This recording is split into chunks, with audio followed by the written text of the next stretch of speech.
کھولنے کی سعادت ابن مریم کو مل جائے تو یہ بھی مقدر کی بات ہے۔ وہ اتنی شانوں کا مالک ہے اور اتنی رفتیں اس کو عطا کی گئی ہیں۔ وہ جس کے نام پر داؤد نے نغمہ سرائی کی، وہ جس کے ذکر پر شاہ سلیمان نے گدائی کی، دل یحییٰ میں رہ گئے ارماں جس کی زیارت کے، لب عیسیٰ پہ آئے باز جس کی شان رحمت کے، جو بن کے روشنی پھر دیدہ یعقوب میں آیا، جسے یوسف نے اپنے حسن کی نئے رنگ میں پایا۔ نہ دانم آنگلے خنداں چے رنگ و بودارت کہ مرغے ہر چمن آرزوئے ادارت۔ زمانہ منتظر رہا اور ان کی راہیں تکتا رہا۔ نستورہ راہب کی کہانی کتب سیر میں آپ پڑھ سکتے ہیں کہ حضور علیہ السلام جب اس کے کنیسہ کے قریب سے گزرے تو ایک درخت تھا، وہاں بیٹھے تو اس نے نکل کے کہا کہ اس درخت کے نیچے سوائے پیغمبر کے کوئی اور نہیں بیٹھتا۔ بحیرہ راہب راستے میں کلی ڈال کے بیٹھ گیا۔ اس نے اپنی مذہبی کتابوں میں پڑھا تھا کہ یہاں سے نبی آخر الزمان کا گزر ہوگا، اور وہ روزانہ اپنے مکان کی چھت پہ چڑھ جاتا ہے اور حجاز کی جانب سے آنے والے قافلوں کا راستہ تکتا ہے۔ اللہ اکبر! شب ہجر کی سختیاں کوئی اس سے جا کے پوچھے، تیری راہ تکتے تکتے جسے صبح ہو گئی ہے۔ زمانہ منتظر رہا، راہیں تکتا رہا۔ صحابہ میں سب سے لمبی زندگی پائی ہے حضرت سلمان فارسی رضی اللہ تعالی عنہ نے، 350 سال ایک روایت کے مطابق، اور ایک روایت کے مطابق 250 سال طویل زندگی حضرت سلمان فارسی میں پائی۔ فارسی نسل تھے اور مجوسی خاندان سے تعلق تھا۔ ایک امیر کریم کبیر باپ کے فرزند تھے۔ اپنے باغوں میں سیر کے لیے جاتے تو راستے میں ایک راہب کا کٹیا تھا، یہ چلتے چلتے وہاں رک جاتے اور اس کی باتیں سنتے۔ چونکہ اس کی باتوں میں خوشبو تھی تو ان کے دل میں ایک محبت اور ایک پیار کی جوت لگ گئی۔ لیکن ان کے والد کو جب پتہ چلا تو انہوں نے کہا کہ یہ عیسائی ہے اور ہم مجوسی، لہذا آپ یہاں نہ بیٹھا کریں۔ لیکن باپ کے منع کرنے کے باوجود سلمان فارسی نہ رکے، تو باپ نے غصے میں آ کر گھر سے نکال دیا۔ تو یہ حق کی تلاش میں شہر بدر کر دیے گئے اور پھر وہ در بدر ہی کی خاک چھاننے لگے۔ کہتے ہیں مجھے ایک پادری ملا اور وہ خدا رسیدہ تھا، اس کی باتوں میں وحی کی خوشبو میں نے محسوس کی۔ چونکہ تورات اور انجیل اور دیگر کتب سماویہ پر کافی اس کی دسترس تھی، میں اس کی صحبت میں بیٹھا، واقعہ وہ مجھے خدا رسیدہ لگا اور عمر کاٹ دی۔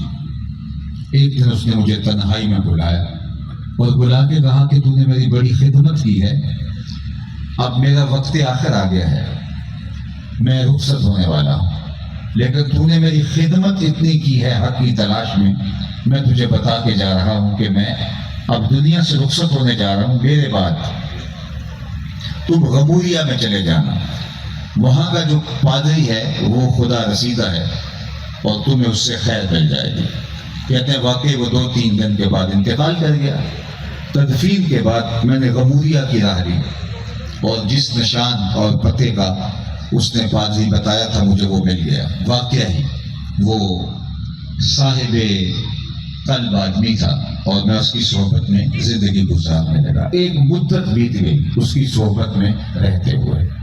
ایک دن اس نے بھی مجھے تنہائی میں بلایا، کہا تو نے میری بڑی خدمت کی ہے اور تو حق کا متلاشی ہے، اب میرے بعد کوئی ایسا پادری نہیں ہے جس کی طرف میں تجھے بھیج سکوں، کیونکہ عیسائیت کی بساط اب لپیٹی جا رہی، لیکن نبی آخر الزمان کا ظہور ہو چکا ہے اور وہ ہجرت فرما کے یثرب آنے والے ہیں۔ میرے انتقال کے بعد اگر تو یثرب چلے جائے، یہ مدینہ المنورہ کا پرانا نام ہے، تو مجھے امید ہے کہ تجھے ان کی صحبت کی برکتیں نصیب ہوں گی اور تیرا مقصد پورا ہو جائے گا۔ سبحان میں نے اللہ۔ اس کو کہا کہ میں در بدری کی خاک چھانی ہے، باپ کا آسودہ گھر چھوڑا ہے حق کی تلاش میں، بستے ہوئے باغ چھوڑے ہیں، محلات کی زندگی ترک کی ہے، اور میں فقیرانہ لباس میں پھٹے پرانے کپڑوں میں سوکھے ٹکڑے کھا کے حق کی تلاش میں در بدری کی خاک چھانتا رہا ہوں، تو کہیں میرے ساتھ دھوکہ نہ ہو جائے، مجھے صحیح صحیح نشانیاں بتا دو۔ تو اس نے کہا اس پیغمبر کی 3 نشانیاں ہوں گی۔ ایک تو یہ کہ وہ صدقہ قبول نہیں کرے گا، دوسری نشانی یہ ہے کہ وہ ہدیہ رد نہیں کرے گا، تیسری نشانی یہ ہے کہ اس کے 2 کندھوں کے درمیان مہر نبوت ہوگی۔ کہتے ہیں کہ کچھ دن کے بعد اس کا انتقال ہو گیا۔ تدفین کے بعد میں ایک قافلہ جو یثرب جا رہا تھا ان کے ساتھ شامل ہو گیا اور ان کو کہا کہ میں نے یثرب جانا ہے اور مجھے آپ وہاں اپنے ساتھ لے جاؤ۔ انہوں نے کہا آ جاؤ۔ میرے ساتھ مہربانی تو کی انہوں نے، لیکن راستے میں ان کی نیت بدل گئی اور انہوں نے مجھے اپنا غلام بنا لیا۔ خیر مہربانی یہ کی کہ انہوں نے جا کے بیچا مجھے مدینے میں، یثرب میں بیچا، ایک یہودی نے مجھے خرید لیا اور میں نے کہا کوئی بات نہیں، مجھے غلامی قبول ہے۔ میں اس دن کے انتظار میں تھا جب نبی آخر الزماں ہجرت کر کے مدینہ تشریف لائے۔ میں اس کے باغوں میں گوڈی دیتا، پھل توڑتا، اس کی ضروریات کو پورا کرنے کی کوشش کرتا، وہ میرے پہ خوش تھا۔ ایک دن میں کھجوریں توڑ رہا تھا کہ ہواؤں میں مستی پھیل گئی اور طلع البدر علینا کی صدائیں کانوں میں گونجنے لگی۔ ماحول میں خوشبو ہی خوشبو تھی۔ میں نے فوراً چھلانگ لگائی اور بھاگ کھڑا ہوا۔ میرا آقا سمجھا کہ غلام بھاگ رہا ہے، اس نے توڑ کے مجھے پکڑ لیا۔ تو میں نے اس کو کہا میں بھاگا نہیں ہوں، یہ جسم تیرا ہی غلام ہے لیکن دل نوکر کسی اور کا ہے۔ میں نے کہا میں بھاگ نہیں رہا، میں بس آ جاتا ہوں۔ میں نے کچھ کھجوریں لے لی تھی صدقے کی اور حضور کی بارگاہ میں پہنچا اور جا کے میں نے کھجوریں پیش کی تو فرمایا ہم پیغمبر صدقہ نہیں لیا کرتے۔ کہا کہ حضور کا چہرہ بھی بتا رہا تھا کہ یہ وہی ہیں اور یہ ایک نشانی بھی پوری ہو گئی، لیکن میں نے چونکہ در بدری کی خاک چھانی تھی، میں چاہتا تھا کہ میں 3 نشانیاں دیکھ کر کے پھر ایمان لاؤں گا۔ دل میرا مان گیا تھا، لیکن جو رسم ادا کرنی تھی، ظاہری اقرار کرنا تھا، وہ میں نشانیاں پوری دیکھنا چاہتا تھا۔ کچھ دن ڈال کے میں پھر ہدیے کی نیت سے کھجوریں لے گیا، پیش کی تو حضور نے قبول فرمایا۔ تو کہا تیسری نشانی جو اس نے بتائی تھی کہ مہر نبوت ہوگی 2 کندھوں کے درمیان، میں اس تو میں تھا کہ وہ نشانی بھی دیکھ پاؤں لیکن دیکھ پا نہیں رہا تھا۔ ایک دن حضور میرے باغ میں تشریف لائے اور حضور نے اپنے کندھے کے اوپر چادر ڈال رکھی تھی اور میں تھوڑا تھوڑا پیچھے ہوتا تھا اور میری آرزو تھی کہ ہوا کا کوئی تیز جھونکا آئے اور یہ چادر اس مقام سے ہٹ جائے اور میں مہر نبوت کی زیارت کر لوں۔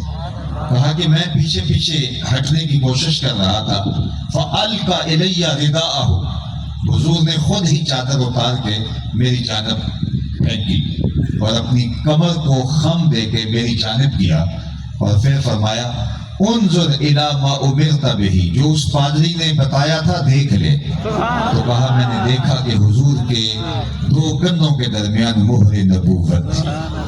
اللہ اکبر۔ ایک طویل سفر کاٹا اور پھر آقا نے کیا اعزاز دیا، سلمان منا اہل البیت، سلمان میرے اہل بیت سے ہے۔ کیونکہ وہ سب کو چھوڑ چکے تھے، حضور نے اپنی آغوش میں لے لیا۔ کوئی حضرت سلمان فارسی سے پوچھتا تھا کہ تمہارے باپ کا نام کیا ہے، تمہارا نسب نامہ کیا ہے، تو فرماتے تھے سلمان بن اسلام، میں اسلام کا فرزند ہوں سلمان۔ اللہ اکبر، یہی اپنی شناخت بتاتے تھے۔ تو لوگوں نے در بدر خاک چھانی اور اس نعمت عظمیٰ کو پایا۔ میں اور آپ نے تو کوئی سفر نہیں کیا، کوئی رات جگہ نہیں کاٹا، کوئی مشقت نہیں سہی۔ ہم سوئے تھے، مقدر جاگ چکے۔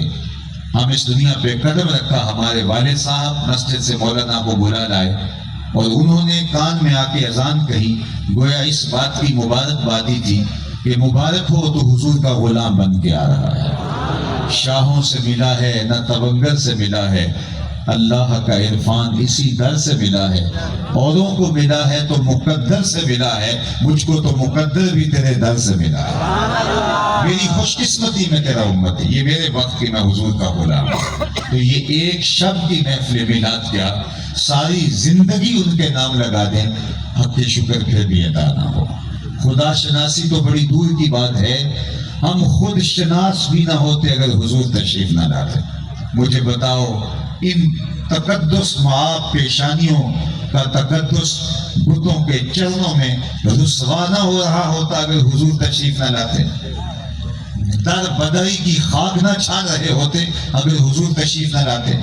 پتھر کے اصنام اور مٹی کے مادو اور لکڑی کے اوثان، اجرام فلکیہ، مظاہر فطرت، بہائم، وحوش و طیور، جلتی آگ اور بہتا ہوا پانی اور چلتی ہوئی ہوائیں، اگے ہوئے درخت، نباتات، کیا ان کے سامنے ہماری پیشانی کا تقدس پامال نہ ہوتا؟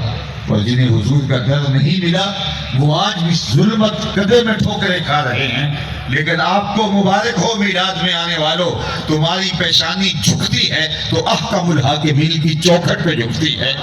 ایک خدا کی دہلیز تمہیں کس نے دکھائی ہے؟ سب کا جواب ہوگا میلاد والے رسول نے دکھائی۔ اور اگر ان کا در نصیب نہ ہوتا تو ہم آج بھی اندھیرے میں ہوتے۔ نہ خرد کی روشنی تھی، نہ جنوں کی آگہی تھی، تیری رہبری سے پہلے یہ جہاں جہاں نہیں تھا۔ زندگی کا سارا جمال، زندگی کی ساری خوبصورتی اور زندگی کا سارا حسن حضرت انسان کو ملا ہے تو میلاد والے رسول کی چوکھٹ سے نصیب ہوا۔ میں پوچھتا ہوں کہ جب میرے حضور تشریف نہیں لائے تھے، قرآن نے اس حکایت کو بیان کیا ہے نا، اذا بشر احدهم بالانثى، جب کسی کو یہ خبر ملتی کہ اس کے ہاں بیٹی پیدا ہوئی ہے تو اس کا رنگ اتر جاتا، چہرہ سیاہ پڑ جاتا۔ آبرو بچانے کا ایک ہی راستہ کھلا تھا کہ وہ اس بیٹی کو اپنے ہاتھوں سے زندہ دفن کر دے۔ اگر ایسا نہیں کر پا رہا تو معاشرے میں سر اٹھا کے چلنے کے قابل نہیں ہوتا تھا۔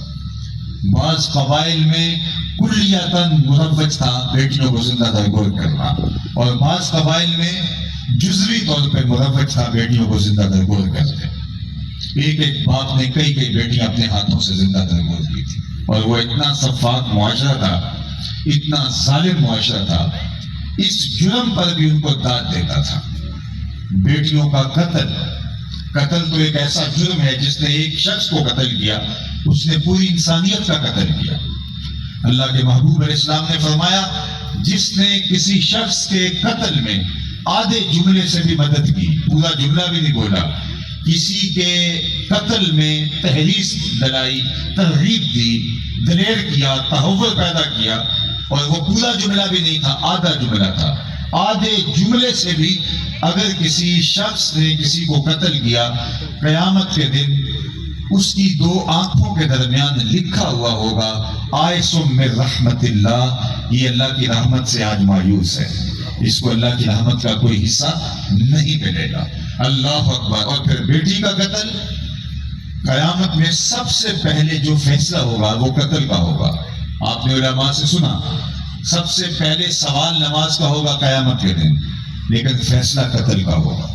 اول ما یحاسب به العبد یوم القیامہ القتل۔ حقوق اللہ میں سب سے پہلے سوال نماز کا، اور حقوق العباد میں سب سے پہلے فیصلہ قتل کا۔ اور قتل میں بھی ان بیٹیوں کا مقدمہ پہلے لایا جائے گا جو زندہ درگور کی گئی۔ وَإِذَا الْمَوْءُودَةُ سُئِلَتْ بِأَيِّ ذَنبٍ قُتِلَتْ۔ بیٹیاں کچہری میں کھڑی ہیں، ان کے ظالم باپ بھی موجود ہیں، لیکن اللہ ان کے ظالم باپوں سے مخاطبت نہیں کر رہا۔ بِأَيِّ ذَنبٍ قُتِلَتْ، بصیغہ مجہول پوچھا جا رہا ہے ان بچیوں کو کیوں قتل کیا گیا، جبکہ سامنے قاتل کٹہرے میں کھڑے ہیں، تو اللہ ان سے پوچھے نا کہ تم نے ان بچیوں کو کیوں قتل کیا؟ تو علماء کہا کہ بیٹیوں کا قتل اتنا گھنونا جرم ہے کہ اللہ ان کے ظالم باپوں سے بات کرنا بھی گوارا نہیں کرتا، اور یہ جرم اس معاشرے میں ڈٹائی کے ساتھ ہوتا ہے، اور معاشرہ داد دیتا ہے، اور وہ ننے ننے ہاتھ جوڑتی ہیں اپنے باپ کے سامنے، زندگی کی بھیک مانگتی ہیں، ان کی آنکھوں میں آنسو، اور کپ کپاتے ہوئے ہونٹوں سے وہ زندگی کی بھیک طلب کرتے ہیں، لیکن صفاک باپ ان کے اوپر مٹی اور ریت ڈال دیتا ہے. ان کے جڑے ہوئے ہاتھ بھی ریت میں دب جاتے ہیں، ان کے آنسو بھی ریت میں خشک ہو جاتے ہیں، ان کی کھلی ہوئی آنکھوں میں ریت پڑ جاتی ہے جو امن کی بھیک مانگ رہی ہوتی ہیں. یہ صفاکانہ ظلم اور یہ جبر گلی گلی ہو رہا تھا. نہ کوئی FIR کٹتی تھی، نہ کوئی موم بتیاں جلائی جاتی تھی ان کی یاد میں، نہ آنسو بہائے جاتے تھے، اور نہ ان کے لیے کوئی فریاد کرتا تھا، نہ کوئی آواز اٹھاتا تھا. سنو، جب بیٹیوں کو زندہ درگور کر کے باپ فخر کر رہا تھا، میرے حضور علیہ السلام کی آواز بلند ہوتی ہے، لوگوں سن لو، میری فاطمہ میرے جگر کا ٹکڑا ہے. اللہ اکبر. یہ کلمہ محبت کے طور پہ ہم سنتے ہیں، لیکن یہ اس ظالمانہ سماج کے خلاف کلمہ جہاد ہے. جب بیٹیاں زندہ درگور کی جا رہی ہیں اور باپ اس پہ فخر کر رہا ہے، تو میرے حضور فرماتے ہیں، سن لو، میری بیٹی تو میرے جگر کا ٹکڑا ہے. اور زہرا پاک سلام اللہ علیہا جب حضور سے ملنے آتی ہیں تو آقا کریم اٹھ کے استقبال کرتے ہیں اپنی شہزادی کا، فَأَجْلَسَهَا فِي مَجْلَسِهِ، اور اپنی مسند کے اوپر بٹھا کے اس بات کا اعلان کرتے ہیں کہ بیٹیاں زندہ درگور کرنے کے قابل نہیں، عزت کے قابل ہیں، وقار کی مسند کے اوپر بیٹھنے کے قابل ہیں. اور آج بیٹیوں کے لیے جو دلوں میں جذبات ہیں، محبت ہیں، آپ سب بیٹیوں والے، بہنوں والے بیٹھے ہیں، تو آج بوڑھا باپ سڑک کنارے پتھر کوٹتا دکھائی دیتا ہے. کیوں میاں؟ میں نے اپنی بیٹی کے ہاتھ پیلے کرنے. پردیس کی خاک چھانتے باپ اس لیے پردیس کاٹ رہے ہیں کہ میں نے اپنی بیٹی کے ہاتھ پیلے کرنے.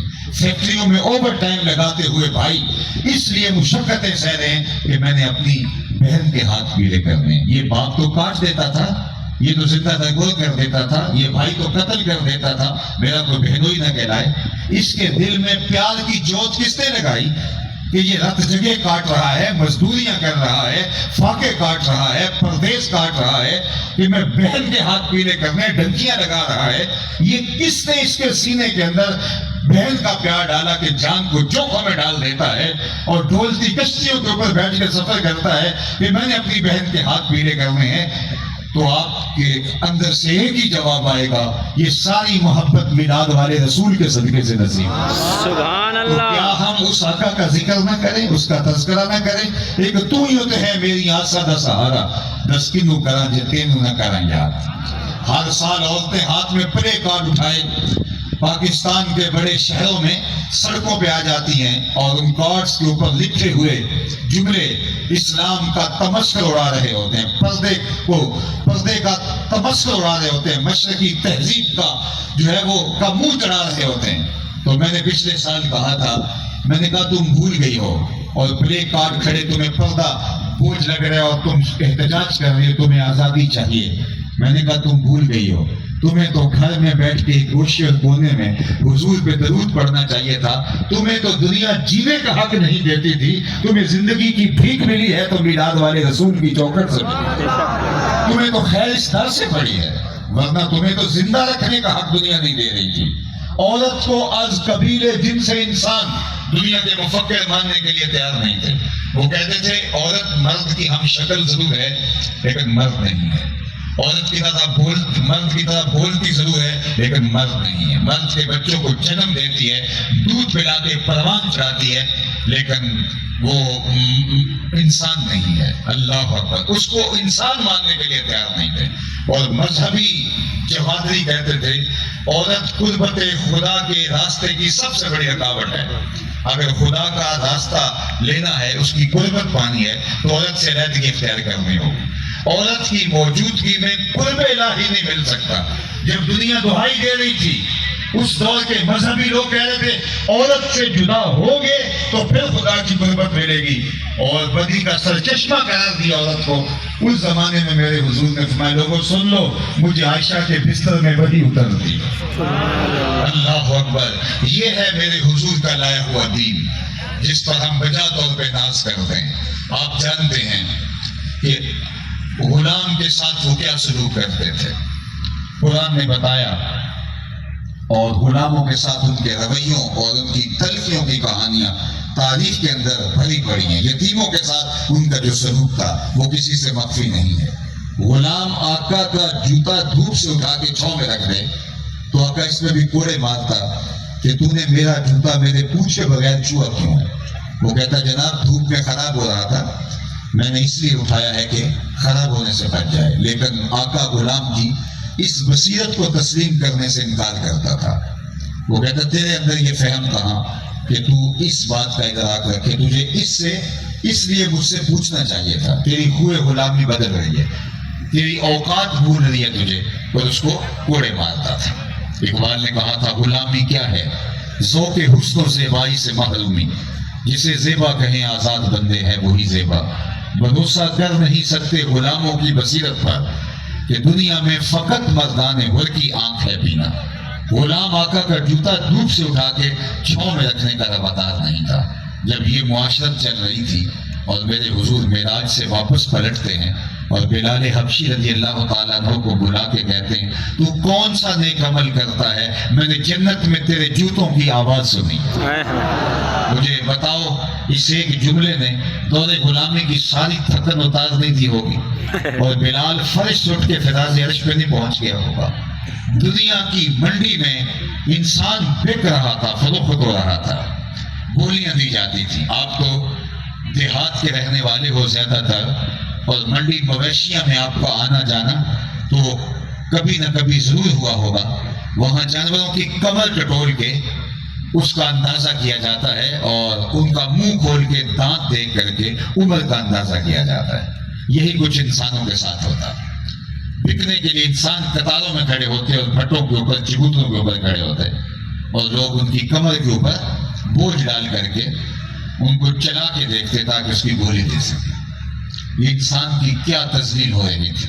حتیٰ کہ بعض اوقات ایسا ہوتا دو حقیقی بھائی چبوتروں کے اوپر کھڑے بکنے کے لیے آ رہے ہوتے اور ان کی گولیاں لگ رہی ہوتی اور خریدار مختلف ہوتے، ایک اس علاقے کا ایک دوسرے علاقے کا، اور ان دو غلاموں کو جو حقیقی سکے بھائی ہیں ان کو خرید لیتا اور پھر جب وہ آپس میں جدا ہو رہے ہوتے اور مڑ مڑ کے ایک دوسرے کو دیکھ رہے ہوتے تو ان کے جو آنسو ہیں جو ان کی آنکھوں سے گرتے، کوئی ترازو اس کا وزن نہیں کر سکتا کتنے بھاری آنسو ہوتے ہوں گے. ایک ہی پھٹے کے اوپر کھڑی ماں اور بیٹی دونوں کنیزیں بن کے بک رہی. ماں تو بیٹی کو رخصت کرے اس کے سسرال میں تو اس کی کیفیت اور اس کے درد کا عالم لفظوں میں بیان نہیں ہو سکتا. لیکن یہاں ماں بھی بک رہی ہے کنیز بن کے، لوڑی بن کے، اور بیٹی بھی بک رہی ہے. اور پھر یہ آپس سے جب جدا ہوتی ہیں تو پھر جو کیفیت ماں اور بیٹی کی ہوتی ہے، تاریخ کے اوراق سے آج بھی آنسو ٹپکتے ہیں کہ وہ مائیں بے ہوش ہو جاتی تھی رو رو کے اور بیٹیاں گر پڑتی تھی رو رو کے جب وہ جدا ہوتی تھی، کیونکہ دوبارہ انہوں نے پھر کبھی نہیں ملنا. اور جو حال کنیز کا وہاں ہونا ہے ماں ہے، اور جو بیٹی کا کنیز کی شکل میں وہاں حال ہونا ہے، وہ دونوں درد ان کو محسوس ہوتے تھے اور یہ دنیا کی منڈیوں کے اندر انسان دیکھتے تھے. میرے حضور نے صحن کائنات میں قدم رکھا. آپ نے علماء سے سنا کہ سبیبہ نے جا کے ابو لہب کو کہا کہ تیرے مرحوم بھائی کے ہاں بیٹا پیدا ہوا ہے، تو اس نے انگلی کے اشارے سے کہا کہ جا تو آزاد ہے. اس کے بہت سارے پہلو ہیں جو بیان ہوتے ہیں، لیکن میں آپ کی توجہ اس پہلو کی طرف دلوانا چاہتا ہوں کہ میرے حضور علیہ السلام نے صحن کائنات پہ قدم رکھا، غلامی کی زنجیریں ٹوٹنے لگیں اور پھر اتنے طریقے دیے غلام آزاد کرنے کے. قسم توڑ بیٹھو غلام آزاد کرو، روزہ توڑ بیٹھو غلام آزاد کرو، کفارہ قتل میں غلام آزاد کرو، کفارہ زہار میں غلام آزاد کرو. ویسے ترغیب دی غلام آزاد کرنے کی، کافر غلام آزاد کرنے کی بھی ترغیب دی اور مومن غلام آزاد کرنے کی بھی ترغیب دی.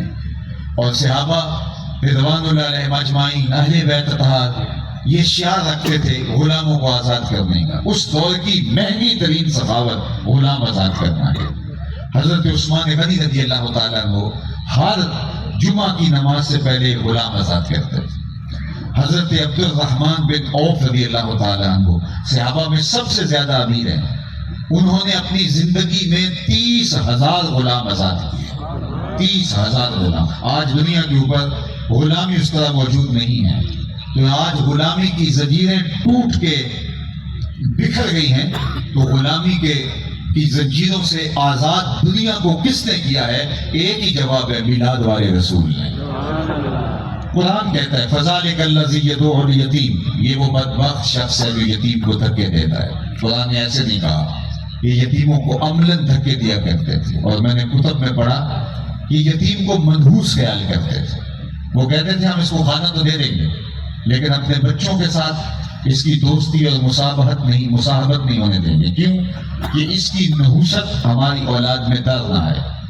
تو وہ ایک فاصلے پر رہتے تھے، اور میرے حضور نے جب یتیم سے لوگ فاصلے پر رہتے تھے اس دور میں فرمایا انا وکافل الیتیم کہاتین یوم القیامہ، میں اور یتیم کی کفالت کرنے والا قیامت کے دن اس طرح نیڑے ہوں گے جس طرح یہ 2 انگلیاں قریب ہیں۔ تو یتیم کی قربت کا سبق سکھایا اور درس دیا۔ اس کائنات میں سب سے اچھا گھر کون سا ہے؟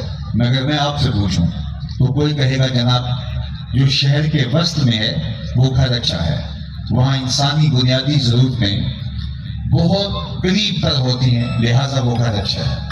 کسی نے کہا نہیں جناب، سب سے اچھا گھر وہ ہے جو اعلی نسب سوسائٹی میں واقع ہو، وہاں مضبوط سیکورٹی کے حصار ہوتے ہیں اور انسان محفوظ پایا جاتا ہے لہٰذا وہ گھر اچھا ہے۔ کسی نے کہا جو دریا کے کنارے ہو، سمندر کے ساحل پہ ہو، دور تک کھلے پانیوں کے منظر سے لطف اندوز ہوا جا سکتا ہو، وہ گھر اچھا ہے۔ کسی نے کہا دور صحرا میں، کھلے میدانوں میں، کھیتوں میں، کلیانوں میں، تاکہ سبزے کی بچھی ہوئی چادر نگاہوں کے تلذذ کا ساما بنے، وہ گھر اچھا ہے۔ کسی نے کہا نہیں جناب جو پہاڑ کے اوپر گھر واقع ہو، وہاں تازہ ہوا کی جھونکے مشام ہستی کو جو ہے وہ طراوت بخشتے ہیں لہذا وہ گھر اچھا ہے۔ ہر ایک نے اپنی اپنی رائے کے مطابق کہا، لیکن میرے حضور علیہ السلام نے فرمایا سب سے اچھا گھر وہ ہے جس میں یتیم رہتا ہو اور اس کو وہاں عزت بھی دی جاتی ہو، چاہے وہ 2 مرلے کا جھونپڑا کیوں نہ ہو، چاہے وہ تنکوں کی کلی کیوں نہ ہو، تنکوں کا بنا ہوا گھر کیوں نہ ہو، لکڑیوں کا بنا ہوا کٹیا کیوں نہ ہو، جس میں یتیم رہتا ہو اور اس یتیم کو باقاعدہ عزت دی جاتی ہو، اس کائنات کا بہترین گھر ہے۔ تو کہاں یتیم کو دھکے دیے جا رہے ہیں اور کہاں یتیم کی کفالت پر وعدہ جنت دیا جا رہا ہے، بلکہ فرمایا جب 2 4 10 50 بچے اکٹھے کھیل رہے ہیں اور تمہارا بچہ بھی ان بچوں میں کھیل رہا ہو تو تم اپنے بچے کو کسی وجہ سے تمہیں بلانا پڑ جائے تو اس کا نام لے کے اس کو آواز دینا، بیٹا کہہ کے آواز نہ دینا۔ جناب وہ بیٹا ہے، آواز بیٹا کہہ کے دے لیں گے تو حرج بھی کیا ہے؟ کہا تم نہیں جانتے، ہو سکتا ہے کھیلنے والے بچوں میں یتیم بھی کھیل رہا ہو، اور جب تم اپنے بیٹے کو بیٹا کہہ کے پکارو گے تو اس کو اپنا باپ یاد آ جائے گا۔ یہاں تک یتیم کی نزاکت قلبیہ کا لحاظ رکھنے کی تلقین دی گئی ہے۔ یہ ہے ہمارا دین، یہ ہے اسلام۔ بیوہ کے سامنے اپنی بیوی سے پیار کرنے سے روک دیا گیا کیونکہ اس کو شوہر نہ یاد آ جائے۔ غریب کے سامنے دولت کی نمائش کرنے سے منع کیا گیا، یہاں تک فرمایا اپنے گوشت کی خوشبو سے غریب ہمسائے کو تکلیف نہ دو، یا تھوڑا پانی زیادہ ڈال لو اور شوربے کی پیالی ہمسایوں کے گھر بھی بھیج دو، کیونکہ اگر غریب آدمی اس کی طاقت نہ رکھتا ہوا اور تم نے تمہارے گوشت کی مہک اس گھر پہنچی تو وہ بلکتے بچوں کو کیسے چپ کرائے گا؟ وہ کیا کسی نے کہا تھا دوپہر کو سلا دیتی ہے بچوں کو وہ اس ڈر سے گلی میں پھر کھلونے بیچنے والا نہ آ جائے۔ تو معاشرے کے پسے ہوئے لوگوں کو میرے حضور نے سینے لگایا۔ عید پڑھانے جا رہے ہیں، رستے میں ایک بچہ ہے جو دیوار کے ساتھ لگ کے رو رہا ہے، تو آقا کریم نے رک کے کہا بیٹا آج تو خوشیوں بھرا دن ہے اور تم رو رہے ہو۔ اس نے کہا فلاں غزوے میں میرا باپ شہید ہو گیا تھا، بھری دنیا میں میرا کوئی نہیں۔ تو آقا کریم اس کو انگلی سے لگاتے ہیں اور اپنے گھر لے جاتے ہیں۔ عیدگاہ میں برابر انتظار ہو رہا ہے۔ آقا کریم نے فرمایا جا کے اسے لباس دیا جائے، اسے خوبصورت لباس میں ملبوس کر دیا جائے، اس کو کھانا دیا جائے، یہ سب کچھ دے دیا گیا۔ وہ بچہ خوش و خرم ہے۔ مزید احساس محرومی دور کرنے کے لیے حضور نے اس کی انگلی تھامی اور مخاطبت کرتے ہوئے کہا اما ترضی ان محمدن ابو کا و عائشہ تو امو کا و فاطمہ بنت محمد اختوں کا۔ اللہ اکبر، بیٹا کیا تو اس بات کو پسند نہیں کرتا کہ محمد تیرا باپ لگے، عائشہ تیری ماں لگے اور فاطمہ تیری باجی لگے. اس نے کہا یہ رشتے مل جائیں تو مجھے اور کیا چاہیے. فرمایا یہ رشتے تیرے ٹھہرے. اور پھر اس کی انگلی تھامے عیدگاہ کی طرف لے جا رہے ہیں. اور بھی بچے اپنے اپنے ماں باپ کے ساتھ جا رہے ہیں، لیکن یہ بچہ خوشی سے پھولے نہیں سما رہا اور زبان حال سے گویا پکارتا ہوا جا رہا ہے کہ لوگوں تھا تو یتیم، لیکن آج یتیمی کا مزہ آ گیا. مصطفیٰ جان رحمت کی انگلی تھام کے جا رہا ہے. لاچاروں کو، دکھیوں کو، یتیموں کو، بے سہاروں کو، جس کا کوئی سہارا نہیں، اللہ کے محبوب اس کے سہارے ہیں. آج تو حضور نبوت کا تاج سر پہ پہن کے اور دعوت و ارشاد کی منزل پہ فائز ہیں. جب صرف 6 7 8 سال حضور کی عمر تھی، مکے میں بارش نہیں ہو رہی تھی، لوگ قحط میں مبتلا ہو گئے، تو حضور کے چچا جناب ابو طالب کے پاس لوگ آئے، آپ اولاد اسماعیل سے ہیں اور بارش نہیں ہو رہی، تو آپ دعا کیجئے کوئی بارش پڑے. تو آپ نے فرمایا خواجہ بطحہ جناب ابو طالب نے کہ تم سب سین حرم میں پہنچو، میں بھی وہاں آتا ہوں. حضور علیہ السلام کو ساتھ لیا. 8 سال کی عمر تھی اور آقا کریم کو کعبۃ اللہ کی دیوار کے ساتھ یوں کھڑا کیا کہ حضور کی پشت کعبہ کی دیوار کے ساتھ لگ رہی تھی، اور ایسے ہاتھ پھیلا کے حضور کے چچا نے کہا اللہ اس گوری رنگت والے کے صدقے بارش ڈال دے. اللہ اکبر. بس ابھی ہاتھ منہ پہ نہیں آئے تھے کہ آسمان پر بادل گھر کے آ گئے اور چھم چھم می برسنے لگا. اللہ اکبر. لوگ گھروں کو چلے گئے اور بھیگ کے گئے. وقت گزرتا گیا. جب حضور نے اعلان نبوت کیا تو یہ سارے اپنے بیگانے دشمن ہو گئے. شاب ابی طالب میں 3 سال کاٹے حضور نے اپنے خاندان بنو ہاشم کے ساتھ. تو یہ لوگ اللہ نہیں پہنچنے دیتے تھے، حتیٰ کہ پانی بھی نہیں پہنچنے دیتے تھے. اس وقت حضور کے چچا نے ایک قصیدہ لکھا حضور علیہ السلام کی شان میں، جو کعبۃ اللہ کی معاہدہ لٹکا ہوا تھا کعبۃ اللہ کی دیوار کے ساتھ، اور یہاں انہوں نے قصیدہ لکھا. اور اس قصیدے میں وہ ماضی کی کہانی اہل مکہ کو یاد دلائی کہ وہ وقت بھول گئے ہو جب بارش نہیں ہوتی تھی. اب سنو اس قصیدے کے 2 ایک شعر سن لیجئے. وَأَبْيَضْ يُسْتَسْقَى الْغَمَامُ بِوَجْهِهِ وَأَبْيَضُ يُسْتَسْقَى الْغَمَامُ بِوَجْهِهِ سِمَالُ الْيَتَامَى عِصْمَةٌ لِلْأَرَامِلِ. کہا آج تم پانی نہیں پہنچنے دیتے، آج تم غلہ نہیں آنے دیتے، یہ میرا وہی گوری رنگت والا بھتیجا ہے جس کو دیکھ کے بادل امڑ کے آئے تھے. اور آگے لفظ سنیے سِمَالُ الْيَتَامَى عِصْمَةٌ لِلْأَرَامِلِ، یہ یتیموں کا سہارا ہے اور بیواؤں کا آسرا ہے. اللہ اکبر. یعنی حضور علیہ السلام 8 سال کی عمر میں بھی بیواؤں کا آسرا اور یتیموں کا سہارا تھے. یتیم ہو کے بھی یتیم پرور تھے. تو لوگوں کی ضرورتوں کی کفالت کرنے کا درس اور حضور علیہ السلام کی تعلیمات، یہ میلاد النبی صلی اللہ علیہ وآلہ وسلم کا فیضان ہے. بیٹی کے بارے میں آپ نے سنا کہ زندہ درگور کر دیا کرتے تھے اور بہن کو بھی کاٹ دیا کرتے تھے. سوتیلی ماں تو ترکے میں بٹتی تھی، لیکن حقیقی ماں بھی عکاس کے میلے میں 900 دراہم میں فروخت ہوتی ہے. تاریخ کے ریکارڈ پہ موجود ہے. یزدگر دوم سکی ہمشیرہ کے ساتھ نکاح رچائے ہوئے رنگ رلیاں منا رہا تھا. یہ تاریخ کا ریکارڈ ہے. جب ماں عکاس کے میلے میں بکنے جا رہی ہے اور میرے حضور جنت کو کھینچ کے ماں کے قدموں تلے لے آتے ہیں. اللہ اکبر. رضا اللہ فی رضا الوالد و سخط اللہ فی سخط الوالد. وما جنتوں کا و ناروں کا، جنت ان کے قدموں میں لا کے رکھ دی اور ان کی ناراضگی جہنم میں جانے کا سبب بنا. معاشرے کو عزت وقار کی مسند کے اوپر بٹھایا، بلکہ معاشرے کا وہ طبقہ جس کو کبھی کسی نے درخورِ اعتنا نہیں سمجھا تھا، حضور نے اس کو بھی عزت دی. صحیح بخاری میں روایت ہے، باقی کتب میں موجود ہے. ایک خاتون جس کا توازن عقلی کچھ ٹھیک نہیں تھا، حضور مسجد نبوی میں بیٹھے ہیں تو وہ دروازے پر آ کے کھڑے ہو کے حضور کو ہاتھ سے اشارہ کرتی ہے کہ میری بات سنیں. صحابہ کو بڑا ناگوار گزرا، لیکن حضور مصلی سے اٹھ کے اس کی بات سننے کے لیے چلے جاتے ہیں اور فرماتے ہیں کہ ہاں کہیے کیا کہنا ہے. اس نے کہا یہاں نہیں کہنا، آپ باہر آئیں، وہاں آپ سے کوئی بات کرنی. اللہ کے محبوب اس کی بات سننے کے لیے باہر مسجد نبوی سے چل چلاتی ہوئی دھوپ کے اندر کھڑے ہو جاتے ہیں اور وہ اپنی باتیں سنانے لگ جاتے ہیں. گھنٹوں گفتگو کرتے رہتے، حضور کان لگائے سن رہے. حضرت عمر کہتے ہیں بڑا غصہ آ رہا تھا، لیکن کہہ کچھ نہیں سکتے اس لیے کہ حضور خود ہی تو سن رہے ہیں. جب وہ اپنی ساری باتیں سنا کے تھک کے واپس جانے لگی تو حضرت عمر رضی اللہ تعالیٰ عنہ نے غالباً کہا حضور اس عورت کا توازن عقلی ٹھیک نہیں ہے، لوگ اس کو دیکھ کے راستہ بدل لیتے ہیں، جس سے باتیں چھیڑ لیتی ہے پھر چھوڑتی نہیں، جان چھڑانا مشکل ہو جاتا ہے، اور آپ کا نازک بدن، قیمتی وقت، کار نبوت کی اہم ذمہ داریاں، اور آپ ایسی ویسی عورتوں کی باتیں کیوں سنتے ہیں؟ پورا مدینہ اس کو منہ نہیں لگاتا۔ تو اللہ کے محبوب نے فرمایا عمر جس کی کوئی نہیں سنتا اس کی میں بھی نہ سنوں۔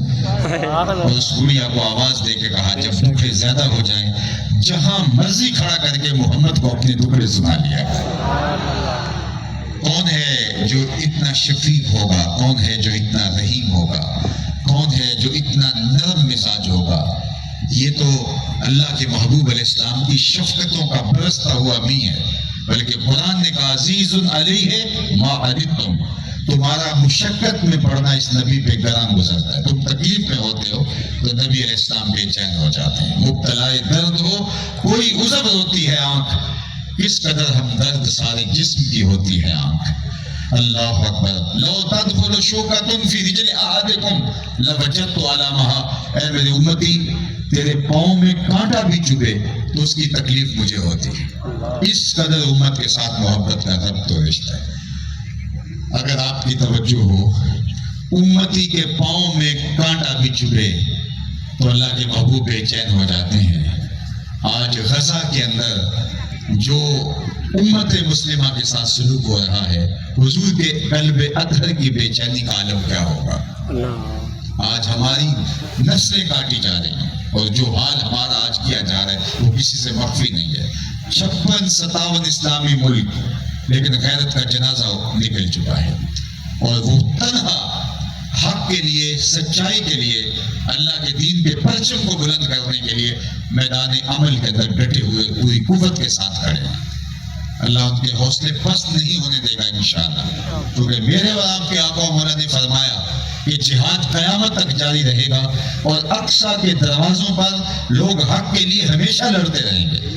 دنیا کا رخ کوئی بھی ہو جائے، زمانے کے تیور کچھ بھی ہوں، لیکن سچائی کا یہ سفر، حق اور حقانیت کا یہ راستہ ہمیشہ کھلا رہے گا، اور کچھ لوگ زمانہ ان کی پشت پہ کھڑا ہو یا انہیں بے وقوف کہہ رہا ہو، وہ حق کے راستے کے اوپر ڈٹے رہیں گے۔ اور حضرت امام مہدی اور حضرت عیسیٰ علیہ السلام یہ ہمارے پاس نہیں آئیں گے، یہ ان کے پاس آئیں گے۔ وہ ہمارے فارم ہاؤسز میں نہیں آئیں گے، ہمارے بنگلوں میں نہیں آئیں گے۔ تاریخ پڑھیے، آخر زمان احادیث کا مطالعہ کیجیے، امت 3 گروہوں میں بٹ چکی ہوگی۔ ایک کاٹ دیے گئے ہوں گے، دوسرے فرار کا راستہ اختیار کر چکے ہوں گے، منطقے تلاش رہے ہوں گے، فلسفے بھگا رہے ہوں گے۔ اتنی بڑی طاقت کے خلاف لڑنا ہمارے پاس کا روگ نہیں ہے، لہٰذا ان کی اطاعت قبول کرنے میں ہی عافیت ہے۔ تیسرا گروہ ہوگا جو برسر پیکار ہوگا، حضرت عیسیٰ ان کے پاس آئیں گے۔ اللہ اکبر۔ دمشق کی جامع مسجد کے شرقی مینار سے حضرت عیسیٰ اتریں گے، فجر کی نماز کا وقت ہو چکا ہوگا، اذان پکاری جا چکی ہوگی، اقامت کہی جا چکی ہوگی، لوگ صفوں میں کھڑے ہوں گے۔ حضرت عیسیٰ کے اعضائے وضو چمک رہے ہوں گے، تازہ پانی کے قطرے آپ کی زلفوں سے ٹپک رہے ہوں گے جیسے ابھی غسل کیا ہو۔ جب آئیں گے تو ان کو دعوت دی جائے گی، آپ مصلی پہ آئیں اور نماز پڑھائیں۔ حضرت عیسیٰ کہیں گے نہیں میں نہیں پڑھاؤں گا، اور حضرت امام مہدی کو آگے ہونے کا کہیں گے اور وہ نماز پڑھائیں گے۔ اللہ کے محبوب نے فرمایا وہ کیسا وقت ہوگا جب عیسیٰ ابن مریم آئیں گے لیکن امام تم سے ہوگا۔